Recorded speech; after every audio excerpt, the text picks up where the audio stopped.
Hey class, welcome to Chapter 8, Section 2, Continuation of the Government.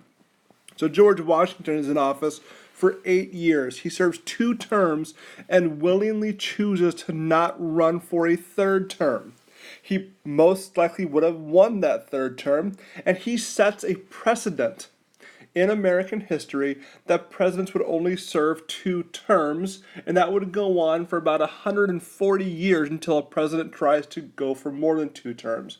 So 2 terms in, he decides to quit, step down. And as he steps down, he gives America a few warnings, a few kind of final charges as he rides off to Mount Vernon where he'll live out the rest of his life. One warning he gives the American people and the politicians of the day is that we should avoid political parties or factions. He felt that political parties were divisive and weren't good for America. Secondly, he encouraged America to avoid lasting, entangling alliances with foreign nations. He said those will only bring us down and cause us to go to war at some point. He wanted us to be an isolationist nation. An isolationist nation is a nation that stays away from involvement with foreign countries. And then his third charge was he encouraged America to stay out of debt. Avoid debt. So 3 things. 1, he says, avoid entangling alliances or political parties. Avoid alliances with foreign nations. Be isolationist. And then thirdly, stay out of debt. Unfortunately, America has not done so well in any of those areas since George Washington left the White House. Very first election in 1796 after George Washington. This one here is going to face the Federalist John Adams. John Adams, of course, has been the vice president for George Washington, and Secretary of State Thomas Jefferson is going to run against him. Adams, the Federalist, Thomas Jefferson, the Democratic Republican. And in this very, very close election, John Adams is going to win. If you see the electoral vote tally right here, 71 votes for Adams, 68 for Jefferson. No surprise on this map right here that Jefferson would win the South, the farming communities, as you know. And as you recall, the Democratic Republicans are more of the everyday farmer, while Adams, being from Massachusetts, is going to appeal more to the city folks of the Northeast. There's more people up there, so Adams is going to win.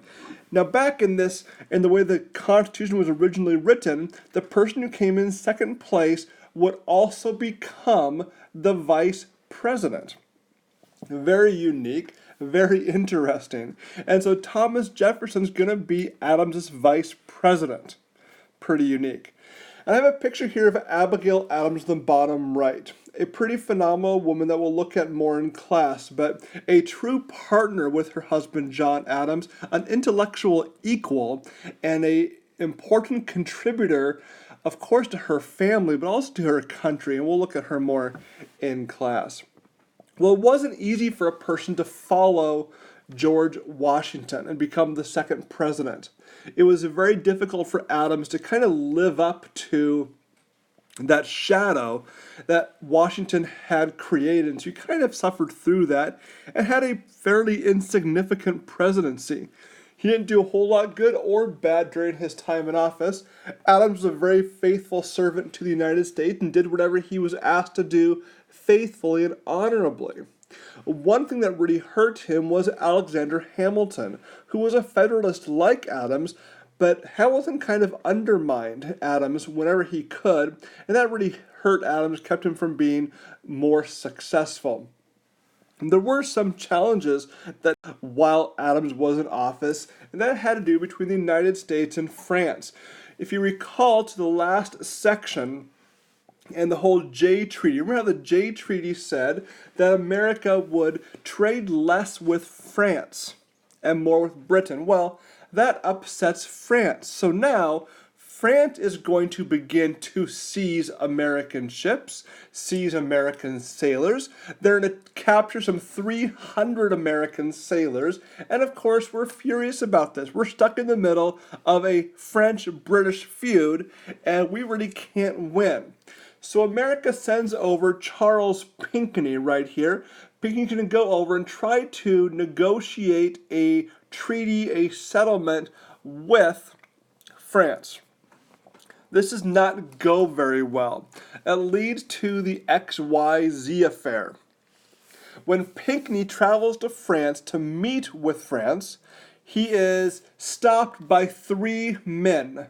We only know them as X, Y, and Z. And these men demand bribe money. They demand to be paid off before they will even allow Pinckney to talk to France. Well, this news spreads, and America's pretty ticked off. We've had a good relationship with France for the last 20 years, and so we're upset. So Adams is going to begin the creation of an American Navy in order to combat and go against France if we need to. And no official war gets declared, but America will capture 90 French vessels, French ships, while America will only lose one. And things will kind of get settled again, but it's really this awkward period between the United States and France and Britain as we're trying to kind of mind our own business and just trade, but they kind of keep getting in the way. So it's one thing that happens during Adams's presidency. Another thing that was pretty bad is called the Alien and Sedition Act. And here's what the Alien and Sedition Act said. It took the amount of time, the amount of years it took to become a citizen from 5 years to 14 years. So a person coming to America before had to wait 5 years before trying to become a citizen, but now it was going to be 14 years. Secondly, the president had the right to imprison or expel any foreigners that he deemed dangerous to the peace and safety of the United States. No trial, no hearing. The president could imprison whoever he wanted to that he believed was dangerous. Also really bad. And then thirdly, so first of all, citizenship, 5 years to 14 years. Secondly, president could imprison whoever he wanted to. And thirdly, any person found guilty of saying or writing or publishing anything false or malicious or mean against the government or its officials could be fined $2,000 and imprisoned for up to 2 years. This is a great violation of America's civil rights. Be thinking about the Bill of Rights. What parts of the Bill of Rights are being broken here? For sure, the freedom of speech, right? We in America have the right to say those things. But this law gets passed during Adams' time in office, and he didn't veto it. He should have. I will tell you, he never imprisoned anybody just because. However, he didn't do enough to stop this. And so it was a great violation of American rights. And we'll talk about why this was passed. There's a little more to it than just those three aspects in class. So, John Adams' presidency, short, fairly insignificant, kept the boat afloat, kept things moving, and weathered a couple small storms as well.